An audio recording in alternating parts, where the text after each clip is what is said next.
Hi, good morning, good afternoon, and good night.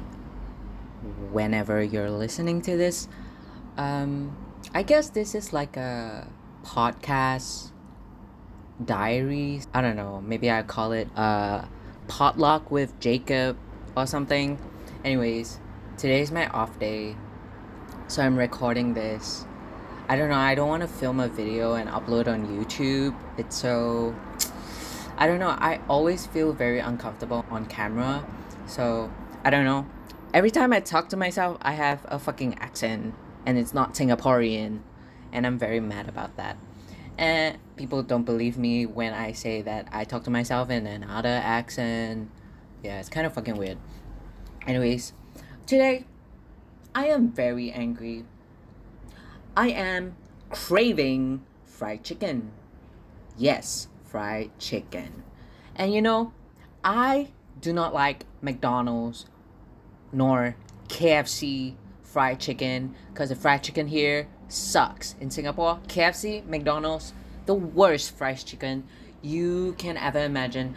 I don't know, something about their fried chicken just like did not hit. It did not hit. I even tried KFC in Bangkok and it sucks. It fucking sucks. It's like KFC here, almost the same. Like the fried chicken's not fried chickening. It does not satisfy the craving of the fried chicken. And you know what? I was like deliberating whether I should go out and get me some like a one or two piece of fried chicken. And you know what I found? The my favorite store, one of my favorite fried chicken food places, um, it's apparently permanently closed. On Google, it says, because I was finding like my Grab food, my Food Panda. I was like, where's my fried chicken? What's the fried chicken name?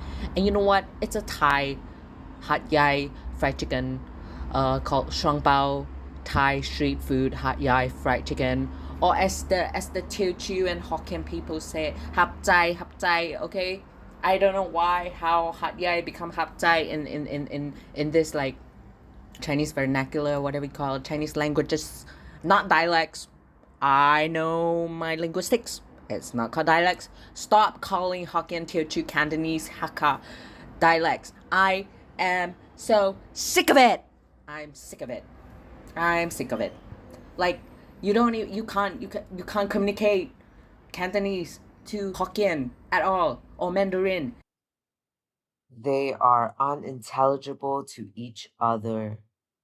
It's not dialects. It's not dialects of Mandarin. It's not. Ugh. It's Chinese language. It's just one of those things. Ugh.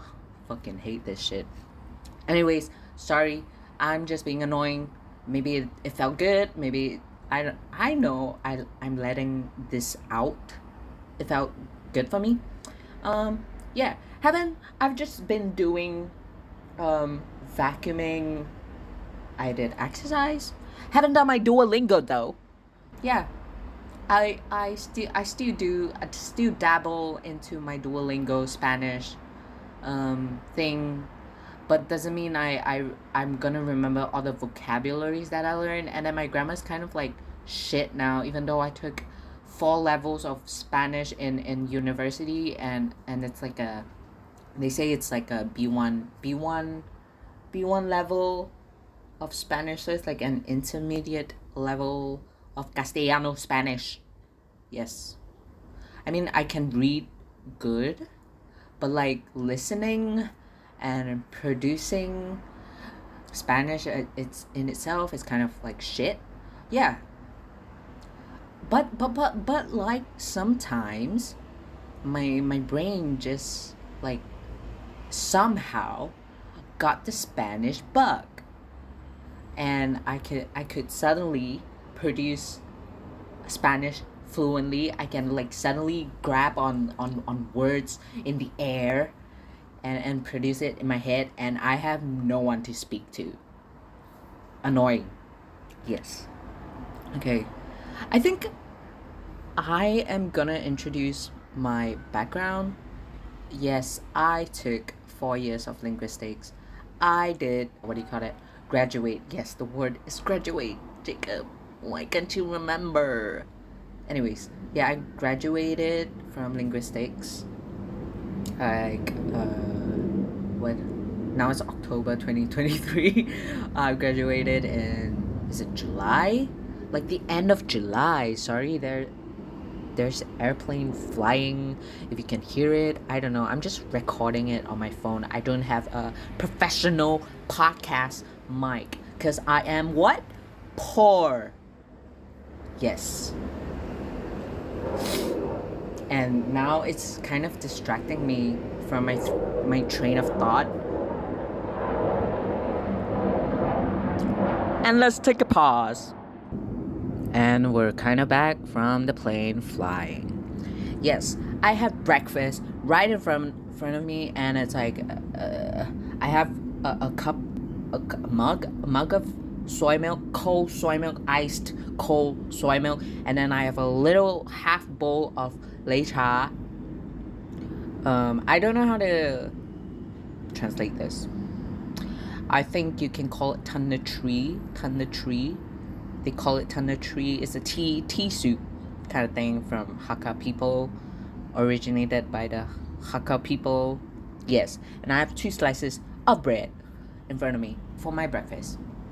And yeah, I cannot remember what I was gonna say. Shit. Oh yeah, I just remember. Yeah, my background, right? Sorry, it's all over the place. My brain is like all over the place. Yeah, linguistics for 4 years. Whilst waiting for my graduation ceremony in July, I actually finished, like, I think in March or something. My thesis, as they call it, the honest thesis, whatever you call that. In March, I think. Yeah, I think so. Anyways, and I enrolled into like a barber course to pursue my barber dreams of cotton hair. Yes, that's right. But like a week into the barber course, yes, wait, is it a week into my barber course or something? My right eye decided to be a pain in the ass. Literal fucking pain. You know what? My cornea just happened to like scratch or like, I don't know, scratch or like break. I don't know how it slit, scratch or slit. One of the above. Not really sure, because I wake up with intense pain. I guess it's another case of my eye being so dry at night, and when I wake up in the morning, my cornea stuck onto my eyelid, and when I open my eyes in the morning, and it just like ripped my fucking cornea, and it hurts like fucking hell. Yeah, I experienced this before, but not in my right eye. I experienced this on my left eye normally for since 2018. Yeah, ever since I finished my internship at Singapore Expo, immediately just like my left eye just like fucking ripped to shreds, and it's been like this since then. So I have an on and off cornea ripping, but I didn't feel like my eyes were dry at all for it to rip. And it's called what? Recurrent corneal erosion, as they say professionally. But this time my right eye was a bit different. Not just the pain in itself, but there was a white spot on my, is it my pupil? I don't know, the black part, right? It's called pupil, right? I don't know. Fuck, I hate eye terms at this point. It's just annoying. I'm just sad. And then yeah, I paid like 2,800 for that barber course, and then I had to pause it, and then I have to restart it again. Like I was like getting the hang of like cutting hair with the clippers and the trimmers, and now it's gone to shit. The progress has gone to zero again. I have to pause it for like a month. I've been like in and out the hospital like every day. I have to go to the hospital almost every day to get my eyes checked. And the worst thing is, the first time I went to the A&E, and then I got into the ophthalmology department, whatever, fuck that fucking name, so confusing. They did a test, so they scratched my cornea. I mean, they did put numbing eye drops before that. They used like this tiny needle, and then they scratched my cornea, the white spot in particular, 6 times, 6 different needles, to test for whether there's like fungus or is it a bacterial infection. But apparently it's not. Maybe, fuck the birds. Fuck. Okay. Um. Yeah, and you know what? It came out negative. So I got scratched on the eye 6 times with a needle for fucking what? For nothing. Nothing at all. And the aftermath hurts even worse, I think. Cause like after the numbing wear off, the numbing eye drops wore off, it is, I think it did made my eyes worse, for better or worse. I don't know. It's just speculation. There's no control experiment. There's no control at all. And every day, and oh yeah, they prescribed me this medicate eye drop, two different eye drop medication, very intense. Apparently, it makes your eyes super dry as fuck. And when it's dry, the medication hurts when you drop the eye drop medication into the eye. It hurts real bad. It's like stinging. It's like imagine, okay, maybe you fall on the ice skating rink before, and then it hurt your knees, right? So there's a scratch on your knees, but imagine your knees is your eyeballs, and it hurts. That kind of pain is like the icy, stingy pain. And oh yeah, and that on top of it, the medication has to be applied every hour for 24 hours. No, I guess like 3 days of 24 hours. So that makes it like, is it 72? No, 36. Sorry. 72 is like, I don't know. Yeah, 36 hours or something. I don't know. I just like gone to a hospital like every 2 days or something. Sometimes like 3 days. Depends really, to check on my eye. And yeah, and the thing is, the medication has to be refrigerated because there's no preservative. So I was homebound. I couldn't go out. I couldn't miss my eye drop. So I really didn't have enough sleep. I even put my eye drops like, since it's every hour, and you have to wait for, because there's two medications, right? You have to wait for like 5 to 15 minutes. I cannot remember, to apply the next eye drop, because you don't want them to mix together. You want the first one to fully absorb and stuff. Yeah. Or you, and so when you fully absorb it, so the next eye drop won't like drop out of your eye. I don't know. Tear out. How do you say it? Tear out from your eye, like, because there's not enough space to accommodate the next eye drop, something like that. I don't know the mechanics of it, but yeah, that's about it. And I didn't have enough sleep. I slept like, I tried to sleep. I feel like I was like on drugs or something. I mean, I was on drugs, but it's like I dropped drugs, but not like drugs. You know what I mean? and that was really bad. And then it got better like a month into it, and I spent like a lot of money. Like each consultation was like $55, and the medication was like $40. Both of them around $40. So like imagine that. And the two medication last for like a week, I think, because there's no preservative, so it only can last a week. So I have to buy it again. I think I bought it like at least twice in total, and then I got another eye drop that has preservative, and that was way better. I do not have to like I can finally sleep. That I can say. I can finally sleep.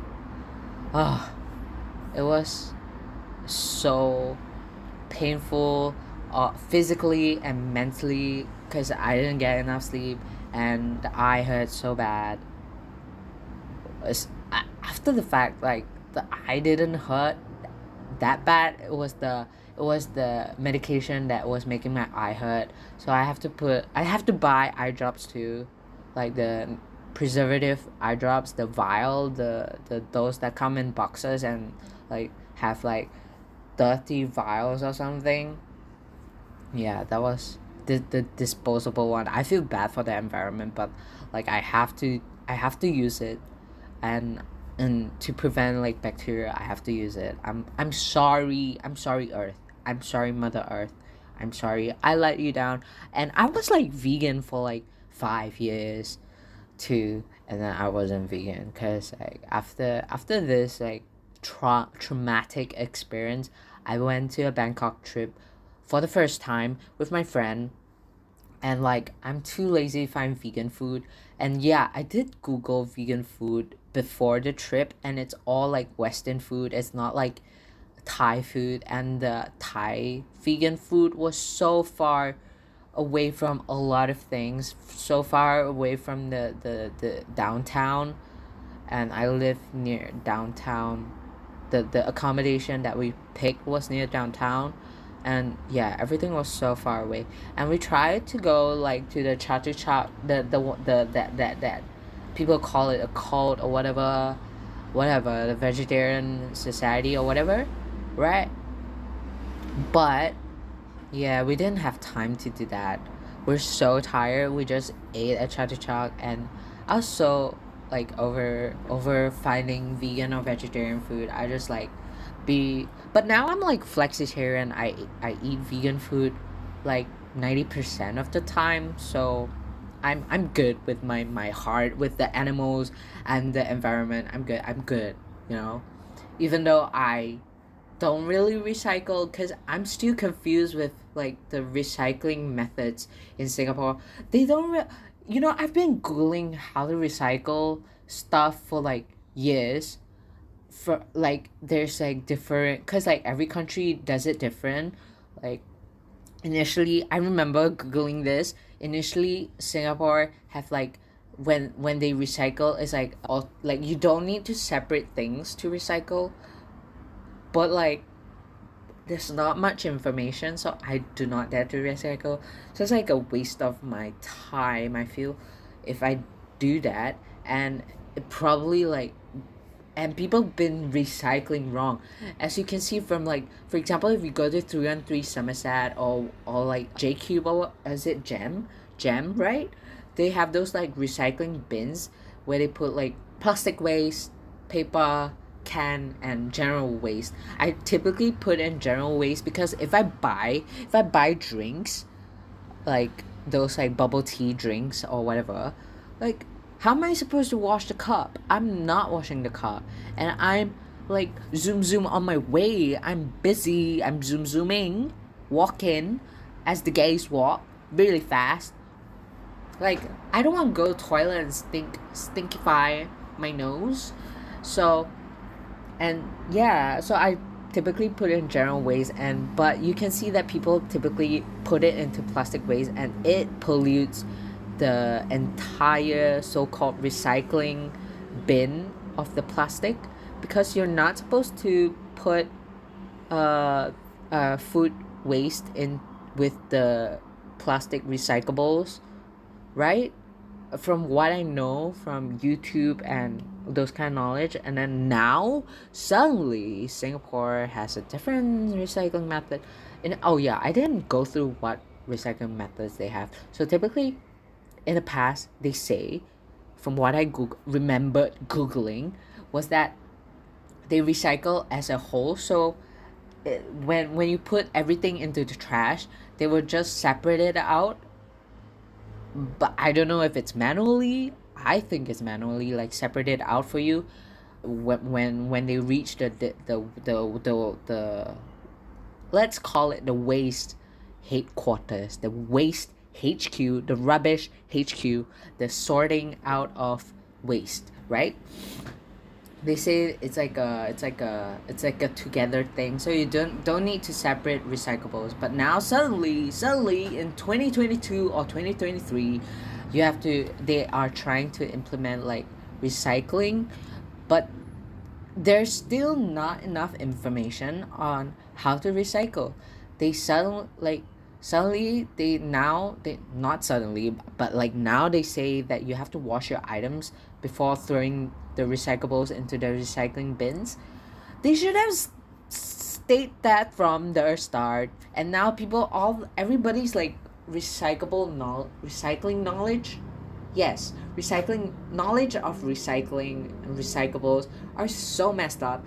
I am just as confused. Even reading from like those official websites, there's not enough videos. They should use the money to make a short, simple videos, good FAQ website for a web page on their website on how to recycle things, whether this recycling way is wrong or right, whether you should wash it, you should rinse it, you should whatever before you throw your things into the recycling bin. And now they have the recycle box for you, but my mom did collect that recycle box, the blue box thing, but we haven't even used it once. We haven't even opened it. It's still flat. It's not a box. It's just thing. It's just a flat thing. Flat plain kind of thing. Flat, I don't know what material kind of thing. It's not a box yet. Yeah, it's kind of annoying me, but yeah, I hope somebody like change the way we recycle, hopefully fast, and get out the information as fast as possible. Like I don't go to school anymore, like as in like primary school, secondary school, so I hope they're teaching them there, as well as the public that don't go to school anymore, or like go to tertiary education, and you won't get those information at all. So I hope that they do that, like at least put it in like advertisements or something, how to recycle, rather than just put on your website and like hope for the best.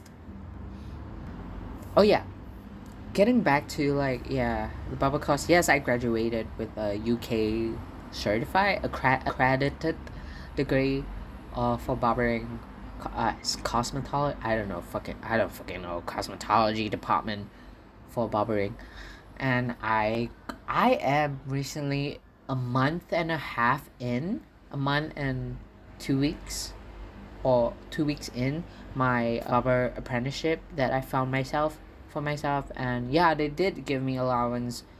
And I heard from my other friend that like tattoo apprenticeship in Singapore, they don't even give you allowance, so I guess I'm thankful for that. And I don't know, I feel like I keep having doubts about myself, whether I can like succeed, because like it's a totally different method of cutting hair. They mostly use clipper over comb, but in like a weird way that you can't find on YouTube. Because like on YouTube, your clipper over comb is typically horizontal, like you hold your comb horizontally to remove like the bulky side of the hair, but this one is like so different. The main goal is to make the client's hair straight up. I mean, they can do the round one, but mainly straight up, like vertically, like 90 degrees to the sky, to the ground, like perpendicular angle. Yeah, which is so different, cause like I like that, like kind of like a bit of mushroom look, as in like a bit of like a triangular, like at an angle where it's like your face, and then when you go upwards, it's like at an angle outwards, like just a little bit, like, but it's still straight. I don't mind that, but I guess a lot of people care about how straight their hair looks on their head, like how vertical. I've seen yesterday, that's one client that I was shadowing a colleague of mine, and like the guy was so insistent on their hair being not straight, and so she have to fix it, because like she's an experienced barber, and the hair is always straight. In my eyes, it looks straight. Sorry, there's a plane again. Yeah, so I have my doubts on like how I hold the comb and such, which is like bothering me quite a fair bit for a month, because like I don't really have time to practice, so I normally like just call, like just like put up a post on carousel, so hopefully there's more hair models for me to practice on, which is great. I so far have like a couple, and I cut one of my friends before, like the first time as my hair model. My first hair model is a online friend, I guess. It's not like a friend. I don't really know him. Yeah, it's like a friend of a friend. And then subsequently, it's all carousel hair models that I find on carousel, which is great. I think I did improve, but most of the hair textures weren't Chinese, so it's not like this super straight. So I don't know whether I'm doing it correctly and such. Yeah, I'm kind of scared. And I think the thing that I gotta get used to is the 6 day workday. Like, I am okay with working on weekends. I'm sorry, I burped.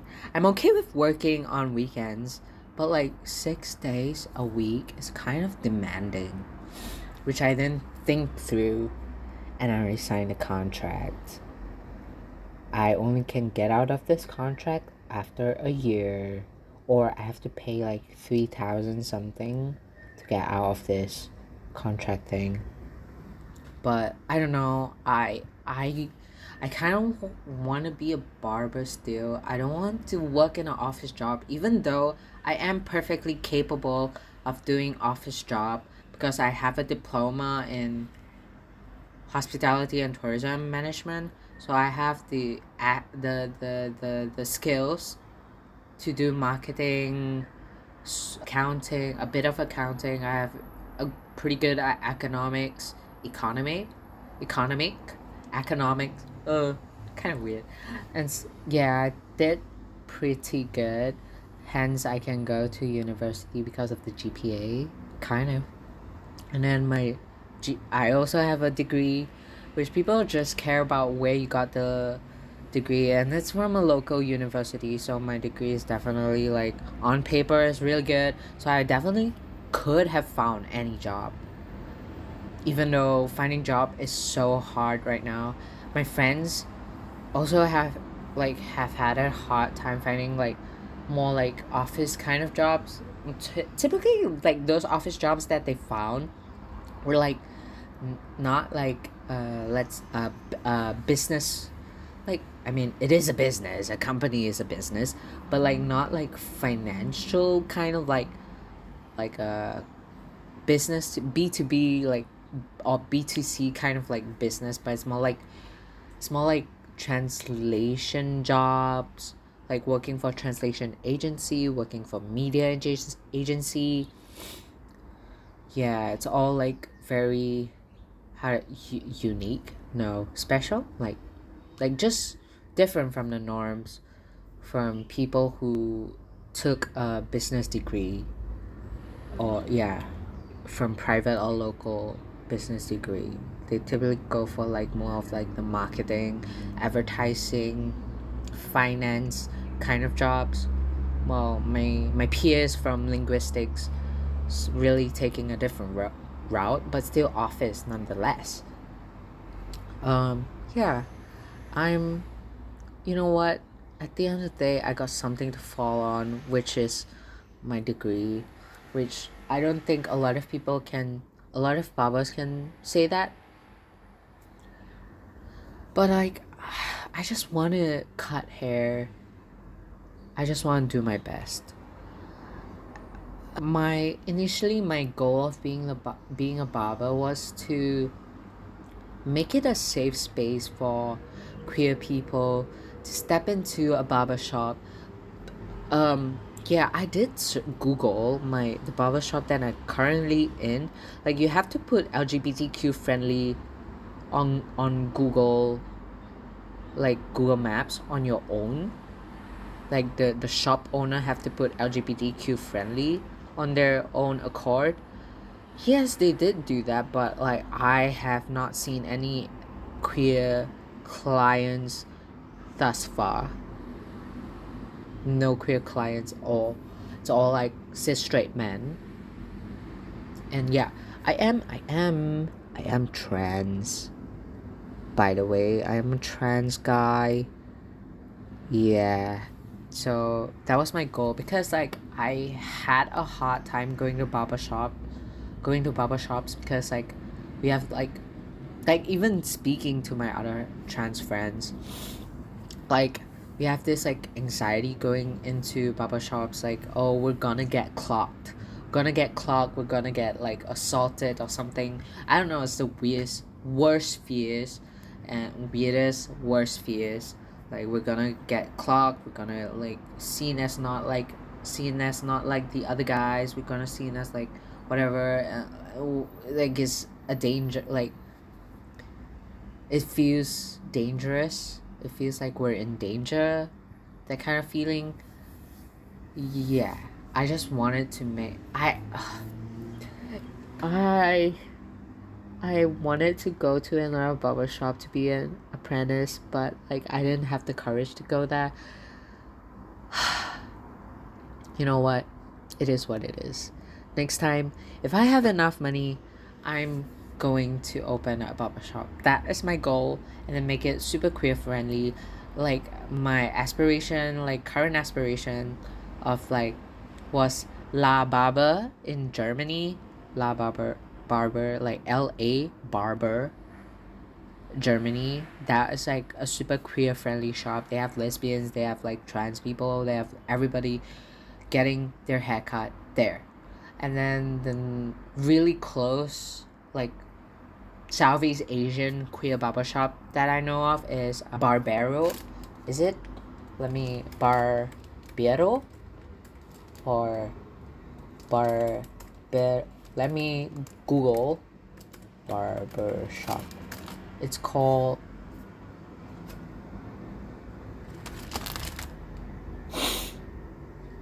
No, no, no, no, no, no. They have a mermaid. They have a mermaid icon. Really, really cute.